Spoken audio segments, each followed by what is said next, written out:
Muy bien, la jefa del Comando Sur, la general, o no sé si ahora debo decir generala, de ejército, ¿no?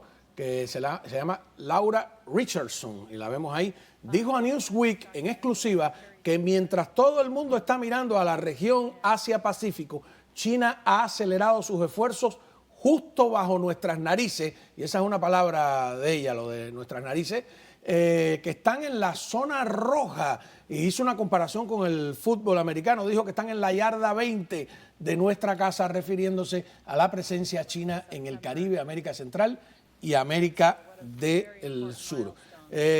Continuamos aquí con nuestro debate con la doctora Isadora Velázquez, con Jaime Flores. No sé si quieren ver textualmente, no voy a hacer que yo haya recreado las palabras, creo que tenemos ahí, ¿no?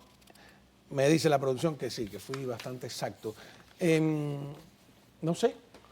También no es algo nuevo. El gobierno de Biden lo único que hizo en su momento es decir, ¿tienes una base en Cuba? Cuba, China dijeron, no, y ahí quedó.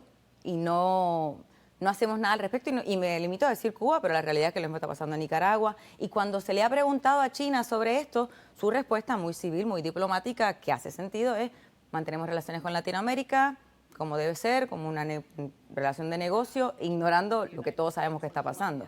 Sí. Y si no nos ponemos firmes, nada va a cambiar. A ver, están entrando cerca de 150.000 inmigrantes indocumentados por la frontera todos los meses. Solamente la mitad provienen de México y de los países que se llaman el Triángulo del Norte, que son básicamente Guatemala, Nicaragua y Honduras, El Salvador también. El resto vienen de una cantidad de países distintos, entre ellos una cantidad significativa de chinos, una cantidad significativa de gente del Medio Oriente. Inclusive el mes pasado descubrieron a 78 personas que aparecían en la lista de vigilancia por terrorismo. Uno de ellos inclusive logró fugarse, finalmente lo arrestaron después. Pero lo que queremos decir es que esa crisis fronteriza no es un tema de nuestra región, no es un tema de que los latinoamericanos quieran venir a los Estados Unidos. Una cantidad significativa de cubanos, venezolanos, gente de América del Sur también están atravesando ese tapón del Darién, que es algo absolutamente inhumano, pero logran llegar aquí inclusive con niños, familias enteras.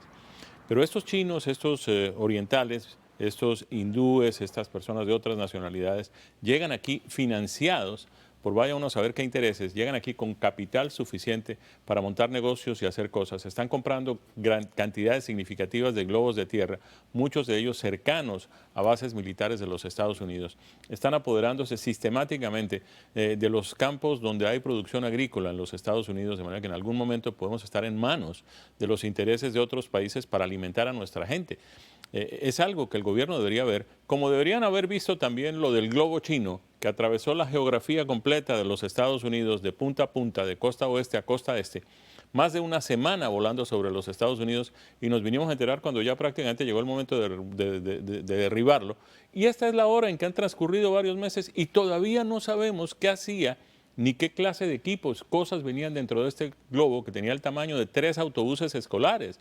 De manera que yo sí creo que la administración le debe respuestas a la opinión pública sobre por qué está permitiendo que los chinos hagan todas estas cosas que están haciendo en los Estados Unidos. Sí, pero además de eso, y yo creo que es a lo que se refiere también la jefa del Comando Sur, hay un posicionamiento ideológico, por ejemplo, con la guerra de Ucrania. El presidente de Colombia, el señor Petro, se va a la Unión Europea, donde termina siendo una defensa de Rusia.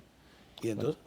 El presidente Petro es el canciller de Nicolás Maduro, que es pues un lacayo del régimen castrista. De manera que ahí no hay posiciones independientes, y yo creo que creer que lo que Petro está haciendo a nivel internacional es realmente representativo de la opinión pública colombiana es un error. Petro está actuando a mando de Nicolás Maduro, que a su vez está actuando al mando de Díaz-Canel o de Raúl Castro, de qué sé yo, quien tenga las riendas del gobierno cubano. La presencia de China y de Rusia en América Latina, ¿no crees que responde también a que hay como una falta de entendimiento entre Estados Unidos, Canadá y al sur del río Bravo? Más que una falta de entendimiento, una falta de importancia. Simplemente no se le da el peso. ¿Pero por qué? Por verlo, puedo dar mi humilde opinión, al verlo como no una amenaza, siendo un país vecino, un país de países que deben ser aliados, el verlo como un país que, ya sea por la falta de recursos económicos, por la situación económica en la que puede estar, simplemente no es un país para darle paso, y aquí me refiero a Venezuela, a Nicaragua, que aún con los recursos minerales que pueden tener, ignoramos, no le damos el peso, no son importantes, no son una amenaza, ahí terminamos con el problema que bien describe mi compañero, de que la influencia externa de China, de Rusia, nos lleva a distanciarnos del mismo vecino, porque lo ignoramos, porque no nos parece un país que deberíamos darle la importancia más allá de una crisis fronteriza, más allá de que estén al lado, y esto no es algo nuevo, es algo que se lleva ocurriendo y ahora se extiende al ignorar un país. A él le hice una pregunta como colombiano, a ti como puertorriqueña, ¿no? Puerto Rico es un lugar muy importante por muchas razones, ¿no? Y tiene su propia identidad, su cultura, su identidad política también, y es una puerta de entrada a los Estados Unidos. ¿Cómo se ve este tema de la guerra de Ucrania en Puerto Rico?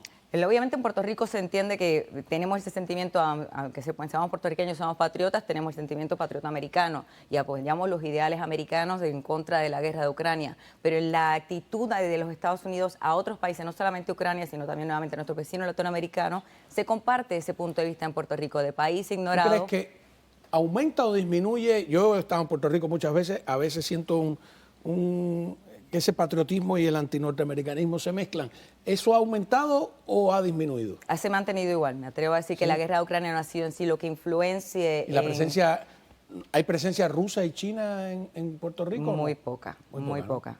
Por ende, la alianza sigue siendo los Estados Unidos, pero sí el sentir ese mal sabor se mantiene. La política exterior se hace desde Washington también, ¿no? Es así. En Colombia hay una influencia china muy importante. De hecho, una compañía china está construyendo el metro de Bogotá, que es una inversión muy grande y muy significativa. Hay también intereses chinos en concesiones de vías. No le han construido ningún estadio, porque ellos van construyendo estadios. No, van construyendo estadios, pero no. En Centroamérica no han llenado de estadios. Costa Rica, El Salvador, Nicaragua.